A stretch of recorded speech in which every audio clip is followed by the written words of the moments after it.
Today we want to give you hell to think about. You probably heard that if you made just one mistake, committed one sin and didn't repent, the law of God, which is holy, just and good, condemns your life, and God will burn you in the flames of hell forever. It's true. Sin can keep you out of heaven, and God will purge sin from his universe with fire. But does the Bible teach that the lost burn forever in hell? If you're an agnostic, you might be thinking, if that's the kind of God you serve, I don't want anything to do with him. I could never respect or love a God who burns people in hell forever just because they don't love him in return. A well-meaning Christian might say, God is God. Who are we to judge what he does or doesn't do? After all, the Bible teaches that the wicked burn forever in hell, and that settles it. To embrace the idea of eternal hellfire, one must sacrifice any ideas of human compassion, feeling or reason to this God of fire. As a Christian, it's one thing to say with conviction, the wicked burn forever. It's quite another to conceive of it being your own wife, husband or child. Wouldn't you hate a divine being who would do such a horrible thing to the love of your life? For those of you who don't go to church, aren't religious, and have a problem with a God who would burn people in fire forever, don't walk away just yet. The ending will surprise you. And for those Christians who have been persuaded there is a place called hell where people burn forever, but have a hard time understanding how a God of love could do such a thing, hang in here for a moment. Your instincts are probably right. But what if it is true that God does burn people forever? Think about it. Have you ever burned your hand on a hot stove? How did it feel? Can you imagine then your whole body burning in a blazing hot fire for eternity? First of all, no human being could mentally endure that much torture. A person would pass out and eventually go insane. Further, the vital life force of the body would give way to death.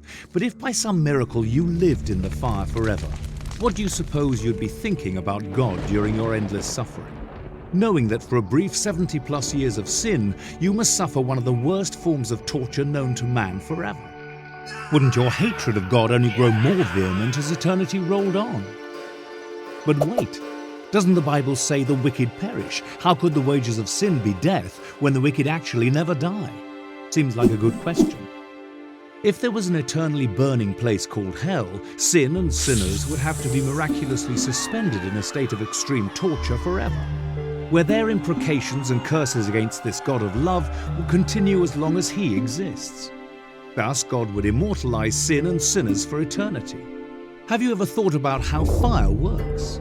The chemical reactions in the fire are self-perpetuating. The heat of the flame itself keeps the fuel at ignition temperature, so it continues to burn as long as there is fuel and oxygen.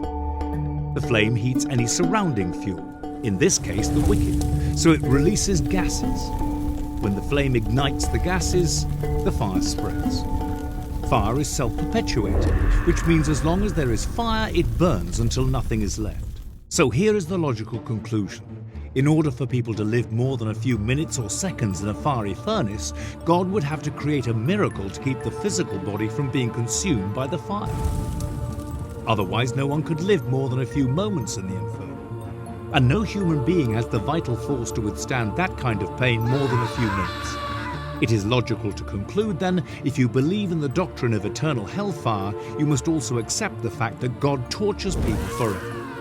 Can there be any stretch of the imagination or logic where one can reconcile these two realities? That God is love, and he burns people forever. These ideas are mutually exclusive. Either God is not a God of love, in which case he might burn people forever, or he is a God of love, in which case he would never burn people forever. How many billions of people have gone to Christless graves? Are they all doomed to suffer the wrath of God for eternity? And further, could you love or trust a God like that? A God who says, if you don't love and obey me, I will burn you forever. Could a woman ever love a husband who told her, honey, if you don't love me, I will torture you as long as you live? Wouldn't the very thought of a love for her husband be destroyed by such a statement? How then can we expect people to love God with this same sentiment ringing in their ears? If you don't love and obey me, I will torture you forever. When challenged on this point, however, many Christians say, who are we to tell God what he can and cannot do? He is God, and he has a right to do whatever he wants. But according to the Bible, he would never do anything that wasn't just and righteous. The very character of God is maligned when we say he burns people forever. And that is exactly what the dark side wants. Another question: would justice be served by burning a human for eternity in the flames of fire for the bad things they did in this life? Note God's comment on the subject. This is what the Lord Almighty said: administer true justice and show mercy and compassion to one another. And Moses said, for all his ways are justice, a God of truth and without injustice. Job said, he is excellent in power, in judgment, and abundant in justice. He does not oppress. God's own testimony of himself is that he only acts in a just way. And shouldn't the punishment fit the crime? Even a godless secular society understands this obvious fact. If a shoplifter steals lipstick and a person kills someone, shouldn't the punishment be different? How just then is it to say any human who even commits one sin and does not repent will burn forever? There's a fascinating passage in Malachi that says the wicked will be ashes under the soles of our feet. It is literally true.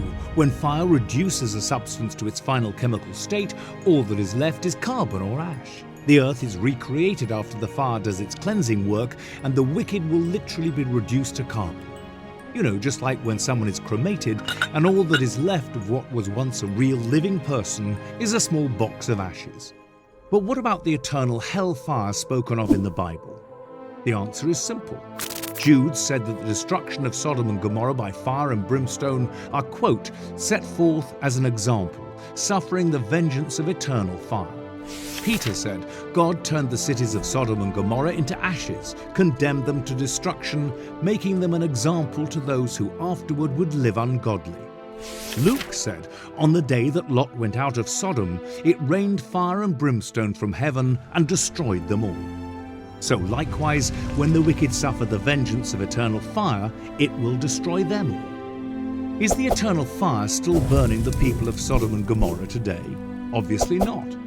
What then is meant by Jude when he said the people of Sodom and Gomorrah suffered the vengeance of eternal fire? Simply understood, the expression eternal fire means that the results of the fire are eternal, that the lost perish in the fire, never to exist again.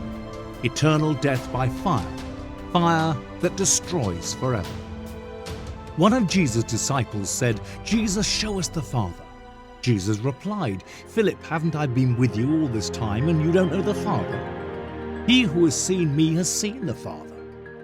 Jesus prayed that his Father would forgive those who were crucifying him. Jesus said, love your enemies, be kind to those who despitefully use you. In all of Christ's life, did he ever manifest a spirit that would warrant the idea that he would burn people forever who didn't love him? Why then would his Father in heaven do anything different? God is the same yesterday, today, and forever. If we could learn but one thing from the life of Jesus and what his life tells us about his Father in heaven, it is this: God is love. This is good news.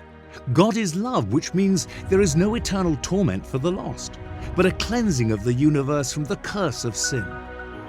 That, my friend, is the truth on hell.